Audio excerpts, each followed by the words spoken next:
T G ഒടുവിൽ അനിവാര്യമായത് സംഭവിച്ചു. അതായത് പി വി അൻവർ വലിയ കോളിളക്കമൊക്കെ സൃഷ്ടിച്ചു. പാർട്ടിക്ക് വേണ്ടിയാണെന്ന് പറഞ്ഞു, പിണറായി വിജയന് വേണ്ടിയാണെന്ന് പറഞ്ഞു. ഒടുവിൽ പിണറായി വിജയനെയും പാർട്ടിയെയും ഒക്കെ തള്ളിപ്പറയുന്ന രീതിയിലും അല്ലെങ്കിൽ അതിനപ്പുറത്തേക്കുള്ള ആരോപണങ്ങൾ, ഇതുവരെ രാഷ്ട്രീയ എതിരാളികൾ പോലും ഉന്നയിക്കാത്ത ആരോപണങ്ങൾ ഉന്നയിച്ചുകൊണ്ട് പി വി അൻവർ ഒടുവിൽ LDF വിടുന്നു എന്നുള്ള, ഏകദേശം വിട്ടു എന്നുള്ള പ്രഖ്യാപനം തന്നെയാണ്. ഒപ്പം ഗോവിന്ദൻ മാസ്റ്ററും പറഞ്ഞു ബന്ധം നിന്നു എന്ന് പറഞ്ഞു. ഇനി അൻവറിൻ്റെ ഉദ്ദേശം എനിക്ക് തോന്നുന്നത് പുതിയൊരു രാഷ്ട്രീയ പാർട്ടിയോ അല്ലെന്നുണ്ടെങ്കിൽ സംഘടനാപരമായിട്ട് മറ്റുള്ളവരെ ഒരേ മനസ്സുള്ളവരെ കൂടെ നിർത്തുന്ന പരിപാടിയാണോ എന്നുള്ളതൊന്നും അറിയില്ല. എന്തായാലും പൊതുസമ്മേളനമൊക്കെ വിളിച്ചിട്ടുണ്ട്. CPM ആകട്ടെ നിലമ്പൂരിൽ പി വി അൻവറെ തെമ്മാടി എന്നൊക്കെ വിളിച്ചുകൊണ്ട് പ്രകടനവും നടത്തി. അപ്പോൾ ഈ ഒരു സംഭവ വികാസം ഏകദേശം നമ്മൾ പ്രതീക്ഷിച്ചിരുന്നതാണ്. പക്ഷേ ഈ ഒരു സാഹചര്യം, ഈ ഒരു സംഭവ വികാസത്തെ പറ്റിയിട്ട് എന്ത് തോന്നുന്നു? പി വി അൻവർ ഒരു പൊതുപരിപാടി വിജയിക്കും, കൗതുകത്തിൻ്റെ ഒരു എലമെൻ്റ് ഉണ്ടല്ലോ. ഒരു പൊതുപരിപാടി വിജയിക്കും, രണ്ടാമത്തത് മുതൽ പരാജയപ്പെടാൻ തുടങ്ങും.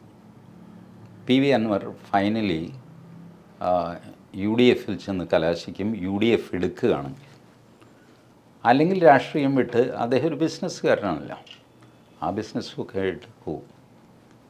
അതാണ് അതിൻ്റെ ഭാവി. കാരണം ഇത്തരം കലാപങ്ങൾ നോക്കുക, അധികം പുറകോട്ട് പോകാതെ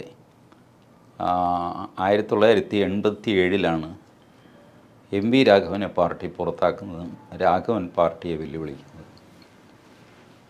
രാഘവൻ്റെ രണ്ടാമത്തെ പൊതുസമ്മേളനം എറണാകുളത്ത് രാജേന്ദ്ര മൈതാനിലായിരുന്നു.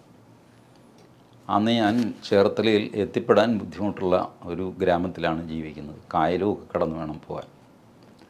എറണാകുളത്ത് വന്ന് സന്ധ്യയാകുന്നതിന് മുമ്പ് തിരിച്ചു പോയാൽ വീട്ടിലെത്താം, അതല്ലെങ്കിൽ കുടുങ്ങും. പിന്നെ വള്ളവുമില്ല, ബോട്ടുമില്ല എന്നുള്ള സ്ഥിതി. എന്നിട്ട് പോലും ഞാൻ എറണാകുളത്ത് കാത്തിരുന്ന് MV രാഘവൻ്റെ പ്രസംഗം കേട്ടു. അൻവർക്ക് വെറും 10ാം നമ്പറാണ് MV രാഘവൻ്റെ മുമ്പിൽ. MV രാഘവൻ്റെ ഡെലിവറി ഉണ്ടല്ലോ, സ്പീച്ച് ഡെലിവറി, കമ്മ്യൂണിക്കേഷൻ സ്കില്ല് അതിഭീകരമാണ്. മാത്രമല്ല MV രാഘവൻ അൻവറിനെ പോലെ കമ്മ്യൂണിസ്റ്റ് സ്വതന്ത്രനൊന്നും ആയിരുന്നില്ല. കമ്മ്യൂണിസ്റ്റ് പാർട്ടിയിൽ പിണറായി വിജയൻ അടക്കമുള്ളവരെ അടിയും തടയും തല്ലും എല്ലാം പഠിപ്പിച്ചവനുമാണ്. അസാമാന്യമായിരുന്നു MV രാഘവൻ്റെ, നമ്മൾ ഇംഗ്ലീഷിൽ എക്സ്പോസ് എന്ന് പറയില്ല, MV രാഘവൻ തുറന്നുവിട്ട ഭൂതങ്ങൾ ഭയങ്കരമായിരുന്നു. രാഘവൻ 1-2 തിരഞ്ഞെടുപ്പ് ജയിച്ചു, മന്ത്രിയായി, കുറേ പയറ്റിയൊക്കെ നോക്കി. ഇൻവേരിയബിളി UDF ചേക്കേറി രാഘവൻ്റെ പാർട്ടി. രാഘവൻ പതുക്കെ വയസ്സായി, രാഘവൻ്റെ പാർട്ടി തന്നെ 2ആയിട്ട് പിളർന്നു. അങ്ങനെയൊക്കെ പോയി. പിന്നീടാണ് ഗൗരിയമ്മയുടെ കലാപക്കൊടി. ഗൗരിയമ്മയുടെ ആദ്യ യോഗം പൊന്നാമ്പിളി എന്ന സ്ഥലത്ത് വെച്ചാണ്. ചേർത്തലയ്ക്ക് അടുത്ത് വയലാർ ഭാഗത്തായിട്ടുള്ളൊരു സ്ഥലമാണ് പൊന്നാമ്പിളി. 33,000 പേരാണ് ഗൗരിയമ്മയുടെ യോഗത്തിൽ കൂടിയത്. യോഗം നാഷണൽ ഹൈവേയുടെ അരികിലാണ്. അവിടെ കുറച്ച് സ്ഥലമുണ്ട്, അല്പം വെളിമ്പ്രദേശമുണ്ട്. അല്ല, അതെല്ലാം കഴിഞ്ഞ് നാഷണൽ ഹൈവേ ബ്ലോക്കായി, ആകെ കൂടെ കുഴപ്പമായി. ട്രാഫിക് മുഴുവൻ കടപ്പുറത്തേക്ക് തിരിച്ചു വിട്ടു, ആകെ അവ്യവസ്ഥയായി. അത്രയ്ക്കായിരുന്നു ഗൗരിയമ്മയുടെ പിന്തുണ.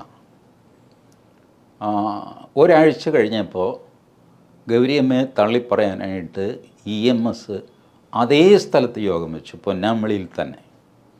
പാർട്ടിയുടെ സകല സന്നാഹങ്ങളും ഇറക്കിയിട്ടും കഷ്ടിച്ച് 10,000 പേര് കൂടിയുള്ളൂ.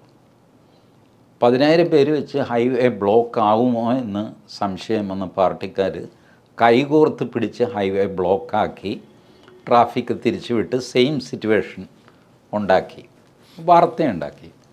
അവർക്ക് സ്വാധീനമുണ്ടല്ലോ, അങ്ങനെ വാർത്തകളൊക്കെ വന്നു.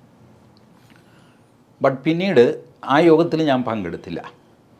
രണ്ടാമത് ഗൗരിയമ്മ വിളിച്ചൊരു യോഗം ചേർത്തലയിലെ ഒരു പ്രൈവറ്റ് മൈതാനത്തായിരുന്നു. ഒഴിഞ്ഞു കിടക്കുന്ന ഒരു പറമ്പ്, പ്രൈവറ്റ് പാർട്ടിയുടെയാണ്.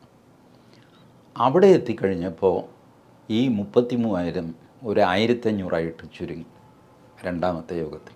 ആ യോഗത്തിൽ ഞാനുണ്ടായിരുന്നു. ഞാനിതൊക്കെ കേൾക്കാനായിട്ട് ഇതിൻ്റെ കൗതുകം കൊണ്ട് പോകും. ഗൗരിയമ്മയും ഇതുപോലെ ഒരുപാട് പാർട്ടി രഹസ്യങ്ങൾ വിളിച്ചു പറഞ്ഞു. അതോടെ പാർട്ടി തകർന്നു പോകും എന്ന് പലരും വിചാരിച്ചു. വാസ്തവത്തിൽ ഗൗരിയമ്മയേക്കാൾ വലിയ അറ്റാക്ക് രാഘവൻ്റെ തന്നെയായിരുന്നു കേട്ടോ. ചരിത്രത്തിലെ ഏറ്റവും വലിയ അറ്റാക്ക് നടത്തിയ രാഘവൻ തന്നെയാണ്. ഗൗരിയമ്മയ്ക്ക് 2ാം സ്ഥാനമേ ഉള്ളൂ. പക്ഷേ സിമ്പതി കൂടുതൽ നേടിയത് ഗൗരിയമ്മയാണ്. ഗൗരിയമ്മയുടെ ആൾക്കാരെ ഇവർ തല്ലിയൊന്നുമില്ല. രാഘവനെ തല്ലിയ പോലെയൊന്നും രാഘവനെ നിയമസഭയിലിട്ട് ഇവരെ തല്ലി. ഗൗരിയമ്മ അതൊന്നും ചെയ്യാൻ നിർവാഹമില്ല, സ്ത്രീയാണ്. മാത്രമല്ല മാർക്സിസ്റ്റ് പാർട്ടിയുടെ നല്ല തല്ലുകാരെല്ലാം ഗൗരിയമ്മയുടെ പാർട്ടിയിൽ ചേർന്നു. അപ്പോൾ തല്ലുകാരെ കിട്ടാൻ, തല്ലുന്നത് ഒരു സ്കില്ലാണ്. നമ്മൾ വിചാരിക്കുന്ന പോലെ വെറുതെ അങ്ങോട്ട് കൈ വീശിയാൽ അടിയൊന്നും ആവില്ല, അടിക്കാനൊരു സ്കില്ല് വേണം. ഈ സ്കിൽഡ് തല്ലുകാരെല്ലാം കുട്ടനാടൻ പ്രദേശത്തുള്ളവരൊക്കെ ഗൗരിയമ്മയുടെ കൂടെ പോയി. പാർട്ടിക്ക് വേണ്ടി തല്ലാൻ ആളില്ല. ഈ 2 കാരണങ്ങൾ കൊണ്ടാണ് ഗൗരിയമ്മയുടെ ആൾക്കാർക്ക് തല്ല് കിട്ടാഞ്ഞത്. ചില്ലറ ഉന്തും തള്ളു നടന്ന് കാണും, കള്ള് ഷാപ്പിലോ അങ്ങനെ വല്ലതും, അല്ലാതെ അതിക്കവിഞ്ഞൊന്നും സംഭവിച്ചില്ല. ബട്ട് ഗൗരിയമ്മയും പോയി അവസാനിച്ചത് എവിടെയാണ്? UDF.